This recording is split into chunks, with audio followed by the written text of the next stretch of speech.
자, 애착과 관련해서 각인 얘기를 했고 결정적 시기 얘기했습니다.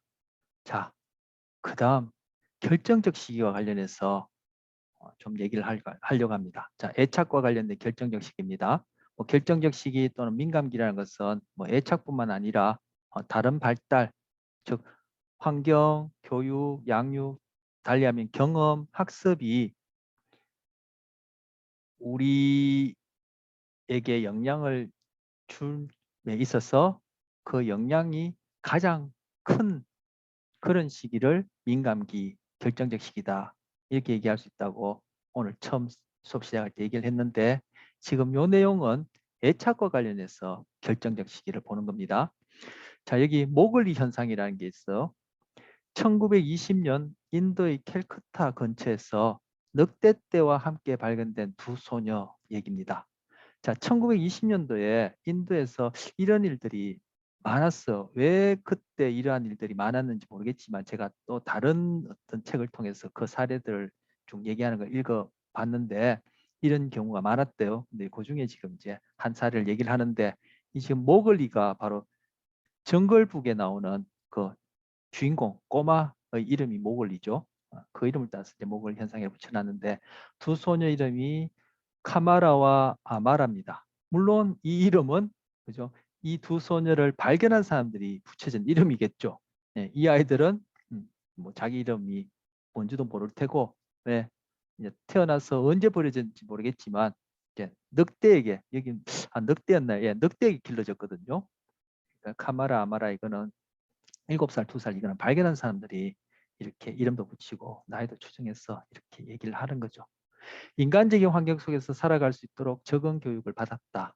그러나 신체적으로만 인간이었고 늑대와 다를 것이 없던 소녀들은 인간 사회에 적응하지 못하고 계속하여 늑대처럼 행동하고 사람의 손길을 매우 싫어했다. 자, 사람의 손길을 매우 싫어한 것은 우리가 지금 하고 있는 애착과 관련해서 얘기할 수 있을 테고 사회적 적응, 아까 뭐 거울유런 얘기하고 언어 얘기하고 지금 애착 얘기하면서 사회 또는 사회적 적응 이런 얘기 제가 많이 했죠. 그러면서 그것이 학습에서의 뭐 강어와 관련해서 서로 강한다 이런 얘기도 했고요. 자, 신체적으로만 인간이었고 늑대처럼 행동했다. 직립보행도 여기 내용이 없습니다만 그죠? 직립보행도 힘들어요. 바로 여러분들이 갖고 있는 현재 갖고 있는 그런 능력들이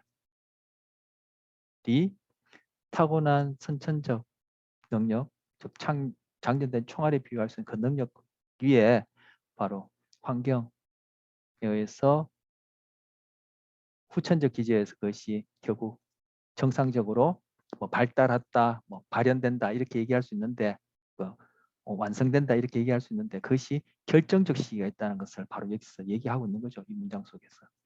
그러던 중 구출된 지 1년이 채 못 돼서 동생 아말라가 사망한다. 결국 뭐요? 결정적 시기를 놓치고 나니까 여러분들은 다 부지불식간에 소위 자연스럽게 거쳐온 적응을 얘는 하지 못하고 결국 늑대에게 길러졌던 환경과는 다른 소위 인간적이라고 여기는 이 환경이 이 아말라 동생에게는 너무 극심한 변화기 때문에 그 변화에 적응하지 못하고 즉 달리 얘기하면 스트레스로 사망한다. 이렇게 볼 수 있는 거죠.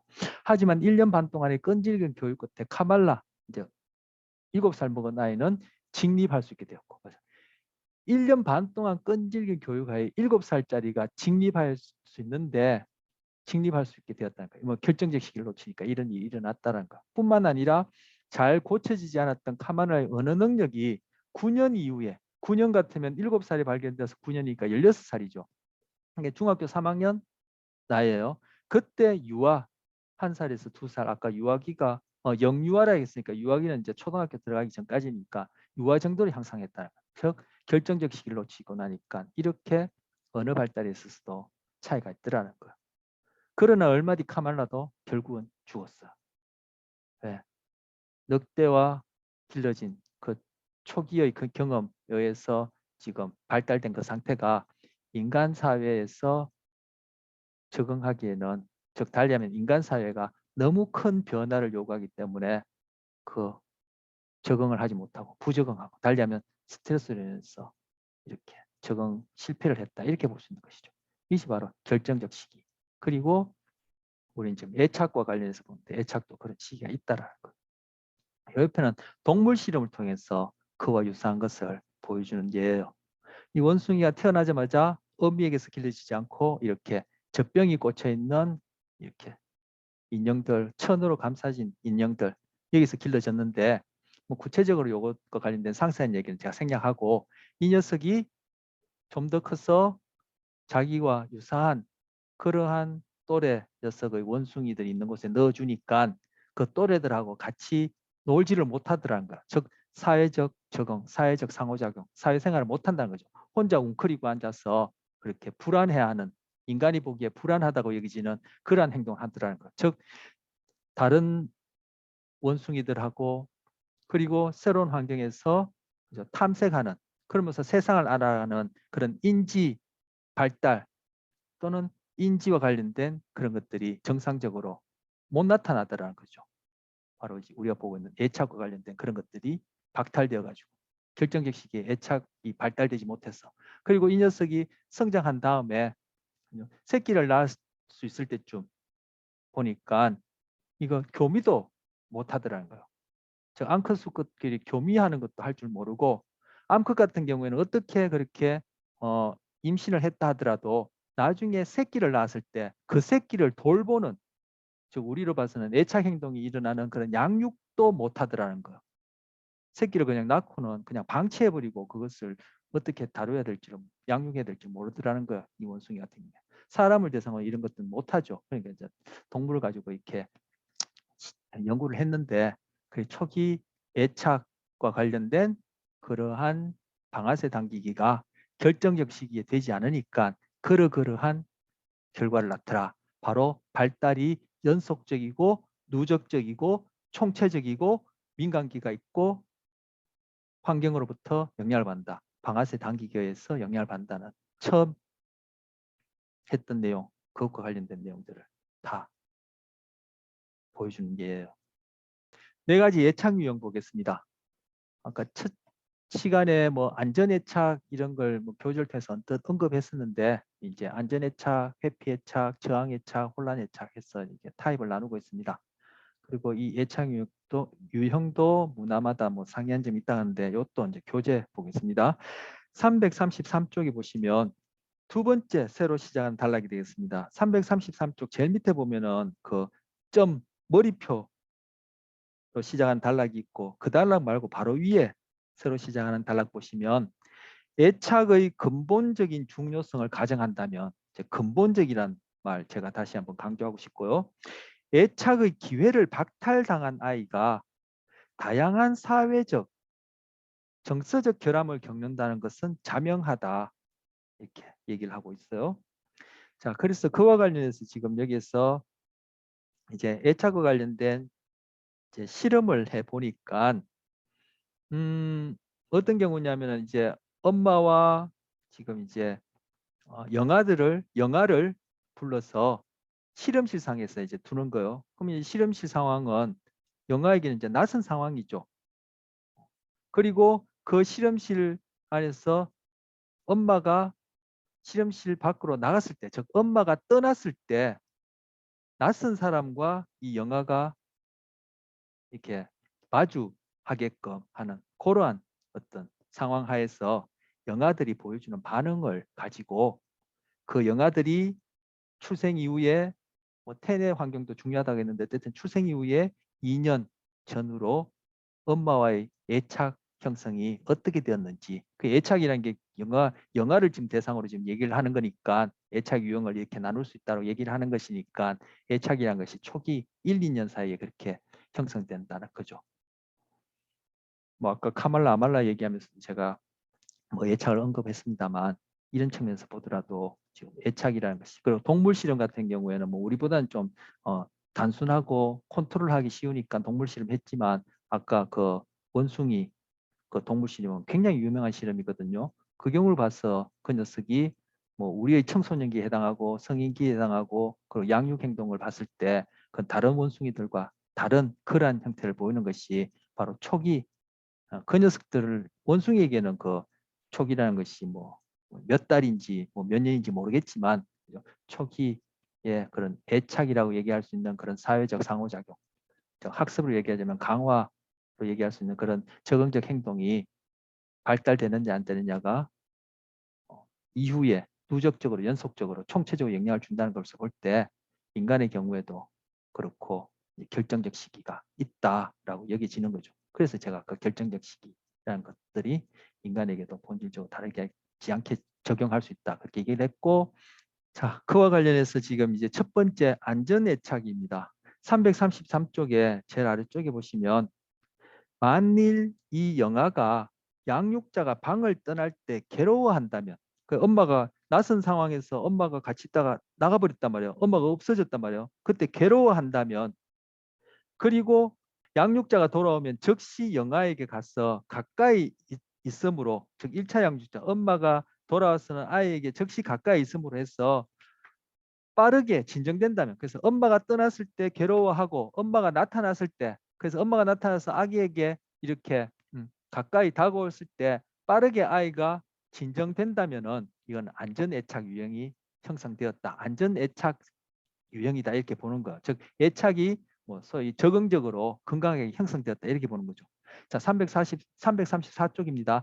만일 영아가 양육자가 방을 떠났을 때 괴로워하지 않는다면은 엄마가 돌아왔을 때 쳐다보거나 반기는 것으로 양육자가 돌아오는 것을 알았음을 표시할 수도 있다는 거. 이것도 안전애착 유형에 해당하는 거. 괴로워하다가 엄마가 나타났을 때 금방 진정되거나, 아니면 엄마가 없더라도 괴로워하지 않았지만 엄마가 나타났을 때 그것을 반기는 그러한 행동을 한다면 안전애착 유형이라는 거.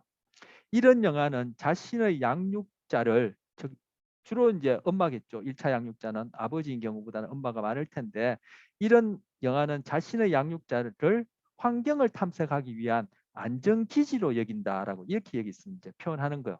즉 정서와 관련된 애착이 어떻게 발달하느냐가 결국은 자기가 점점 사회, 자기가 경험하는 환경이 점점 넓어지죠. 나이가 들수록. 그죠?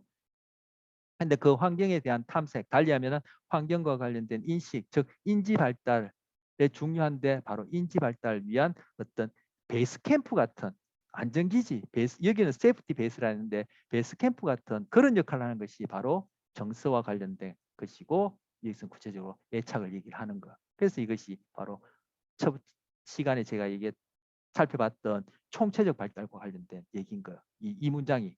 이런 영화는 자신의 양육자를 환경을 탐색하기 위한 안전기지로 간주한다. 이것이 이제 총체적 인지 발달과 정서 발달 사이의 총체적 발달을 의미하는 그런 내용이에요.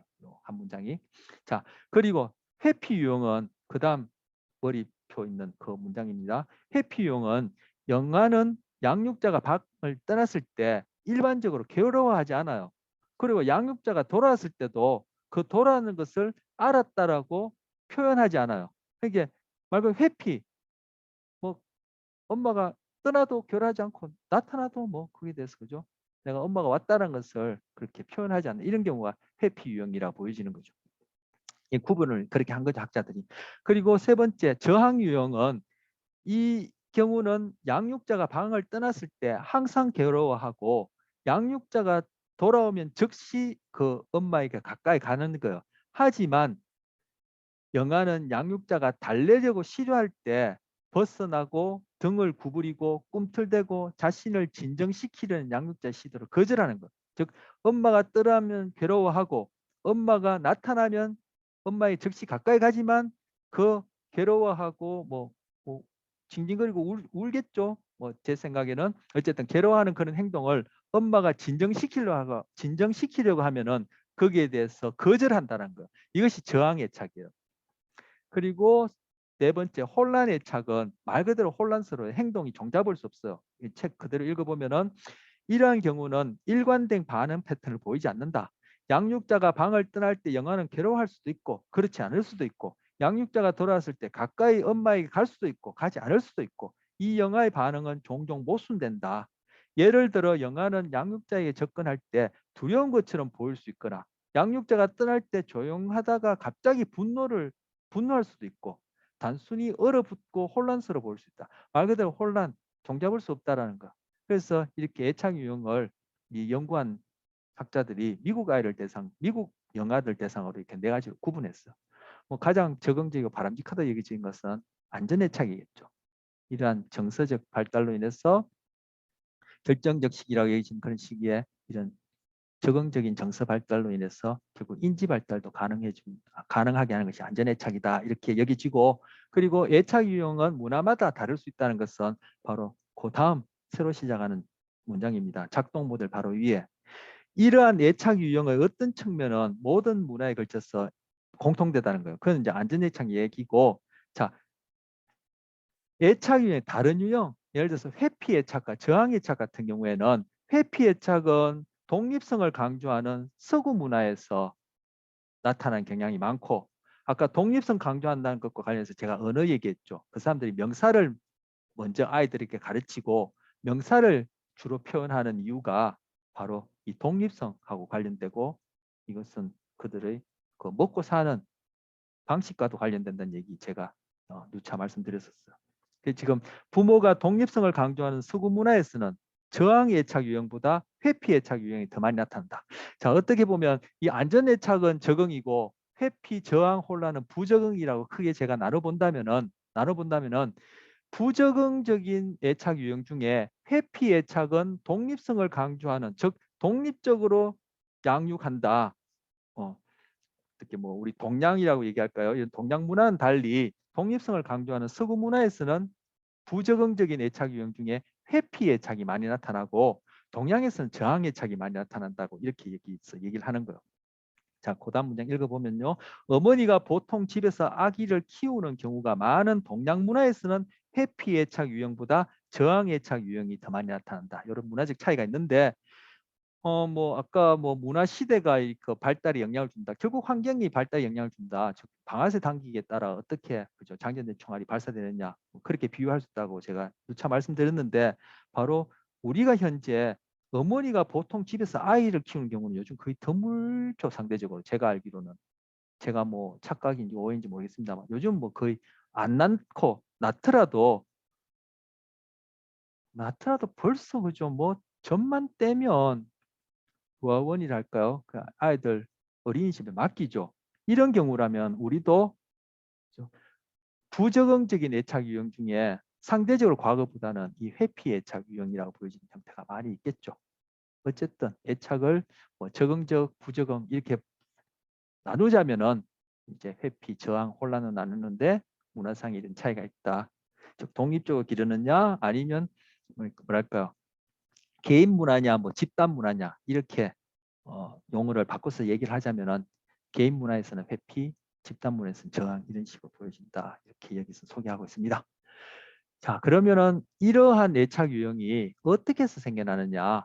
바로 작동 모델이라고 이름을 붙이고, 실제 작동 모델이 있는지 없든지 모르지만 이러한 개념을 가지고 내적 작동 모델에서 아이들의 이런 애착 유형이 이렇게 달라진다라고 이렇게 소개를 하는 거예요. 자, 작동 모델과 관련해서 이것도 교재를 읽어보겠습니다. 334쪽에 작동 모델 나와 있습니다. 양육자에게 애착하는 능력 자체는 선천적으로 타고나는 것일 수 있지만, 이거 선천 오늘 뭐 그듭 얘기 많이 했죠. 오리가 태어나자마자, 즉 부화하자마자 노출되어지는 대상, 움직이는 대상, 그것이 자동차가 되었던 장난감이 되었던 뭐 그죠 사람이 되었던 오리가 되었던 움직이는 대상을 따라다니는 그 행동을 각인이라 얘기했는데, 바로 그러한 선천적 능력이 생존에 유리하기 때문에 갖고 있는 것처럼 우리에게도 양육자에게 애착하는 능력 그 자체는 선천적으로 타고난 것일 수 있지만, 애착의 질, 즉 안전 애착이냐, 뭐 회피냐, 저항이냐, 혼란이냐 이렇게 분류할 수 있는, 또는 적응적이냐, 부적응이냐 분류할 수 있는 애착의 질은 영아 자체, 그리고 1차 양육자, 주로 엄마겠죠. 1차 양육자, 그리고 엄마와 영아, 1차 양육자와 영아, 아이 그들 간의 상호작용에 의해서 영향을 받는다. 이렇게 얘기를 해요.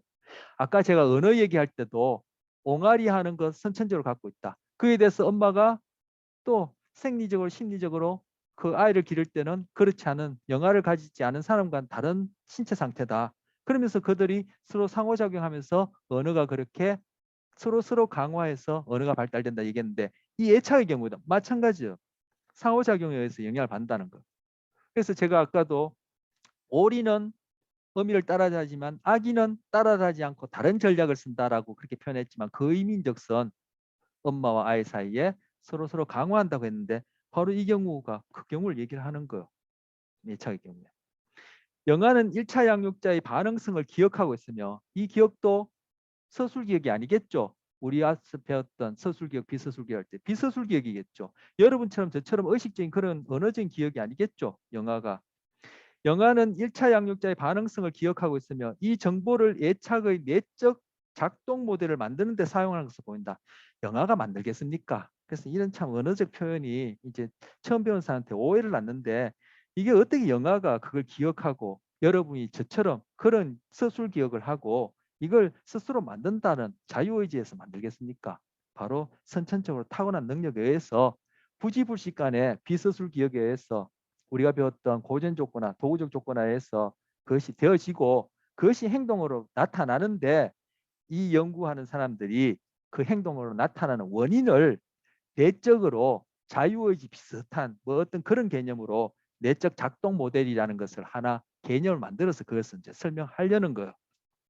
자, 보울비라는 이 학자는 1차 양육자의 반응성에 대한 영아의 기대와 느낌이 내적 작동 모델이다. 즉, 내적 작동 모델은 뭐냐면은 1차 양육자에 대해서 영아, 즉 2살 이전, 출생하자마자부터 2살 이전에 있는 아이들이 보여주는 1차 양육자에 대해서 보여주는 1차 양육자의 반응성에 대한 기대와 느낌이란 거야. 이 기대와 느낌이 여러분이 하는 기대, 제가 하는 느낌, 그런 기대 느낌 아니겠죠? 그래서 제가 또 물음표를 해놓은 거예요. 비서술적인 그러한 것이겠죠. 이런 언어들이 이렇게 쓰일 때 혼란을 주죠. 영화가 정말 여러분이나 저처럼 언어적인 그러한 의식을 가지고 여러분이나 저와 같은 수준의 언어적인 의식을 가지고 자각하는 기대와 힐링이라는 그러한 느낌을 가지고 엄마의 반응성에 대해서 그렇게 이런 것들을 형성한다. 아니죠. 아니죠. 똑같진 않지만 오리가 부화해서 태어나자마자 노출되어지는 움직인 것에 대해서 따라다닌 것과 오히려 같은 그러한 생물학적인 선천적인 그러한 능력에 의해서 이러한 행동들, 결국 반응들이 부지불식간에 학습되어서 엄마와 서로 양방향적 상호작용하는 거지.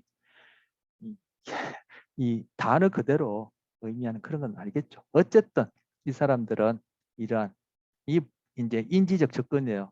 내적 작동 모델, 뭔가 정신적인 어떤 원인이라고 여기지는 것이 있다고 여기죠. 거기다 이름 붙이고 바로 내적 작동 모델은 영아가 엄마에 대해서 갖고 있는 기대와 느낌이다. 이렇게 이 사람들은 설명하는 거예요.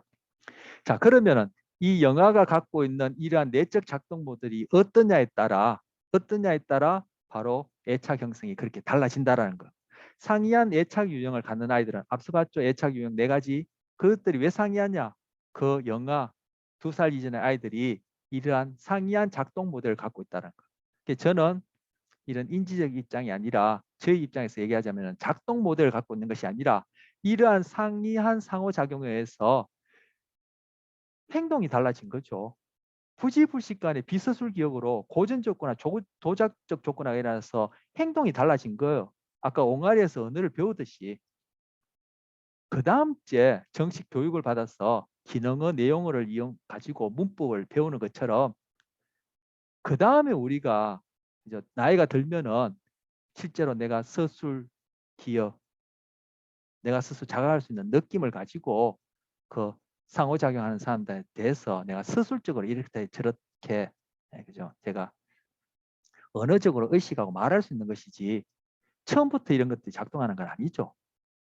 어쨌든 이 사람들의 표현을 하자면 상이한 예창 유형은 영화가 갖고 있는 상이한 작동 모델 때문이라는 거예요. 그런데 왜 이 영화들은 이러한 상이한 작동 모델을 갖고 있는가? 바로 타고난 기질이라는 거예요. 타고난 기질이 다르기 때문에 그렇다는 거예요. 바로 선천을 얘기하는 거죠. 즉 정서적 반응성, 즉 애착과 관련됐으니까 정서적 반응성의 특징적 양식을 갖고 태어난다는 거. 바로 선천적인 요소가 후천적으로 엄마의 상호작용에 영향을 미쳐가지고 그것이 안전이 될지 회피가 될지 저항이 될지 혼란이 될지에 영향을 준다라는 거. 근데 아이만 그렇습니까? 엄마도 마찬가지라는 거예요. 그래서 아까 제가 읽었던 그 문장에 작동 모델 그 제목하에 읽었던 문장에 상호작용에 의한 것이다 얘기를 했고 언어 발달에 있어서 제가 그렇게 상호작용 얘기하면서 강화를 얘기를 했던 거예요. 자, 요 내용과 관련해서 또 읽어보면 자, 335쪽에 새로 시작하는 단락입니다. 335쪽에 위에서 하나, 둘, 셋, 네 번째 단락입니다. 네 번째 줄입니다. 335쪽에 만일 상이한 작동 모델이 영아로 하여금 상이한 애착 유형을 갖도록 한다면 무엇이 영아로 하여금 상이한 작동 모델을 갖도록 하는가? 애착은 두 사람 사이의 상호작용이며 따라서 1차 양육자와 영아 모두 작동 모델의 성격을 결정하는데, 즉 작동 모델이 어떠냐를 결정하는데 역할을 한다. 상이한 아동은 상이한 기질, 즉 정서적 반응성의 특징적 양식을, 즉 정서적으로 타고날 때 정서적으로 다른 그러한 특성을 갖고 태어난다는 얘기예요. 매우 어린 아이도 두려움, 과민성, 활동성, 긍정적 감정, 그리고 다른 정서적 특성들에 대한 성향이 다양하다. 이런 차이는 시간이 지나도 안정적이다. 예를 들어 갑작스러운 움직임, 큰 소리, 낯선 이와 같은 새로운 자극에 두려워하는 반응을 하는 영아는 4세가 되었을 때 더 억제되고 덜 사교적이고 덜 긍정적인 경향이 있고 어릴 때 부정적이고 충동적인 아동은 청소년기에 행동 문제와 적응 문제를 갖고 성인기에 더 빈번한 관계를 맺을 경향이 있다. 이렇게 얘기를 했어요. 이것이 바로 발달과 관련해서 연속적이다, 누적적이다와 관련된 내용이에요. 그리고 우리 첫째 시간에 봤을 때 태아 때 어떤 생물학자는 낭배기 때, 그러니까 평생 중에 7, 80년, 90년, 100년 사는 중에 낭배기가 가장 중요하다는 시기를 했는데 낭배기는 아까도 얘기했지만 그죠? 뭐 접합기, 뭐 배아기 뭐 그쯤에 해당하는 기간이에요. 그때 음식을 엄마가 어떻게 먹었고 음주를 어떻게 했느냐, 흡연을 했느냐, 아니면 엄마의 신체 심리적 상태가 어떠냐, 그리고 엄마의 신체적 상태에 영향을 주는 주위 사람들이 어떠냐, 그리고 결국은 그 주위 사람들과 엄마가 살고 있는 그 시대 문화 환경이 어떠냐, 뭐 요즘에서 오염, 뭐 공해와 관련해서 그죠? 먹는 물이든 뭐 마시는 뭐 공기든 이런 것들도 다 영향을 주겠죠. 그런 것들이 누적되어서 결국은 출생한 아이의 어떤 뇌 발달, 신경계 발달에 영향을 주고 준다면은 그것이 여기서 봤던 두려움, 과민성, 긍정적 감정, 뭐 정서적 이런데 어떤 식으로 영향을 줄 수 있겠죠. 그것들이 결국은 이런 식으로 어릴 때, 4세 때 아니면 청소년 때까지도 이렇게 누적적으로 연속적으로 영향을 줄 수 있다라는 거. 이런 걸 알면은 참 조심한다 할까? 컨트롤, 통제해야 될 것이 참 엄청 많죠. 근데 그건 또 그렇게 다 통제를 할 수는 없죠. 그만큼은 그 통제를 하려고 과학의 힘을 빌어서 유전자까지도 지금 그죠 어떻게 조작하고 하는데 그것도 어떻게 보면 오히려 뭐 올바른 일인지 아니면 그로 인해서 치러야 될 부작용, 대가가 더 많은지는 또 모르겠습니다. 어쨌든 지금 누적적, 연속적을 얘기를 하면서 제가 태내 환경까지 연결해서 다시 한번 얘기했습니다. 자, 일단 그 문장 더 읽겠습니다. 기질의 이러한 차이는 여기서는 타고난 특성을 기질이라지 이렇게 단어를 기질이라는 이름으로 얘기를 하는 겁니다. 기질의 이러한 차이는 생물학적 특성의 차이가 바로 생물학적 특성 얘기하죠. 특성의 차이가 나이가 들어도 잘 변하지 않는 데서 나오는 것으로 보인다라고 얘기합니다. 예를 들어 10에서 15%의 영아는 억제된 기질을 산출하는 고도로 반응적인 변형계를 갖는다. 이 변형계는 뇌의 정서와 관련된 어떤 부위를 일컫는 이름이에요. 이런 연구들은 일부 영아는 생의 처음 순간부터 자신의 1차 양육자가 방을 떠날 때 불안전하게 느끼는 경향이 있고 양육자가 돌아올 때 달래기 어렵다는 것을 제시한다. 저항 예착에 해당하죠. 그런데 변형계와 관련해서 지금 애착을 얘기를 해요. 변형계는 정서와 관련된 어떤 특정한 내부를 일컫는 거예요. 그런데 이 정서 발달은 뭐 인지 발달에 영향을 준다고 그랬어요. 총체적으로 발달한다고 했어요. 그래서 안전 애착 양육의 경우에는 그런 1차 양육자가 안전기지, 세이프티 베이스, 제 표현으로 비유적으로 얘기하자면 베이스 캠프와 같은 역할을 한다 했어. 바로 정서가 그만큼 중요한 거. 그러니까 제가 정서 중요하다는 얘기는 정서와 동기 얘기할 때 얘기했죠. 바로 정서가 바로 처음 접하는 어떤 사회적 관계, 즉 상호작용하는 관계 속에서 언어 발달과 관련된 소통뿐만 아니라 이런 애착에도 바로 토대가 되어지고, 어떻게 보면 애착이 자체가 정서이고, 정서 중에 이제 또 애착이라는 이름으로 한 특정 분야를 얘기를 하고, 이것이 결국은 인지 발달하고도 관련된다. 인지 발달에는 뭐 환경을 탐색한다는데, 환경 탐색이 뭐 내가 점점 넓어지는 이 세상에 대한 인식이 있을 텐데, 그 안에는 구체적으로 여러분이 바로 지금 수업에 저랑 만나고 여러분이 지금 학교 생활하는 것도 결국은 환경 탐색이라는 그런 인지와 관련된 한 요소가 되어지는 거예요. 거기까지 정서가 영향을 미치는 거예요.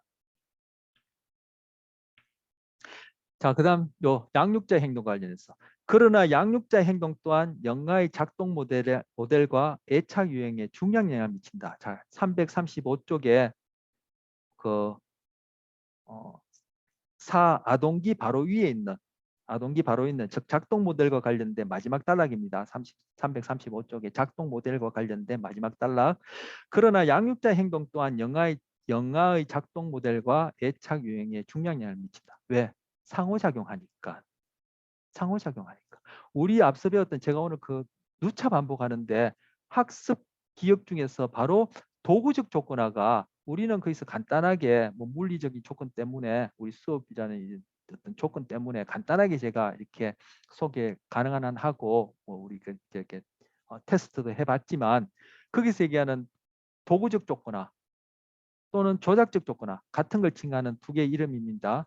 즉 조작적 조건화, 도구적 조건화의 강화 처벌이란 것이 바로 상호작용을 얘기를 하는 거. 자, 다시 있던 문장 다시 읽겠습니다. 그러나 양육자 행동 또한 영아의 작동 모델과 애착 유형에 중요한 영향을 미친다. 안전 애착된 영아의 어머니는 자녀의 정서적 상태를 나타내는 신호에 특히 민감한 경향이 있고, 자녀의 안심에 대한 요구를 잘 탐지하며 특히 그 요구에 반응적인 경향이 있다. 연구들은 어머니가 어떻게 반응하는가의 차이는 아마도 자기 아기의 정서적 상태를 읽을 수 있는 어머니의 능력 차이에 주로 기인할 것이라고 본다. 신호에 매우 민감한 어머니가 덜 민감한 어머니보다 안전애착 자녀를 가질 가능성이 거의 2배 이상이라고 한다. 이렇게 상호작용하는 거예요. 좋아요. 그럼 이 엄마의 이러한 반응은 어떻게 형성되었죠? 바로 이 엄마가 자기의 엄마, 즉 영아의 경우에는 할머니가 돼 있죠. 할머니와 어떻게 애착이라고 얘기하는 그러한 상호작용이 되었냐에 따라 그 엄마가 현재 아동에 대해서, 영아에 대해서 어떻게 반응할지가 결정되는 거야. 앞서 후성 유전 봤죠.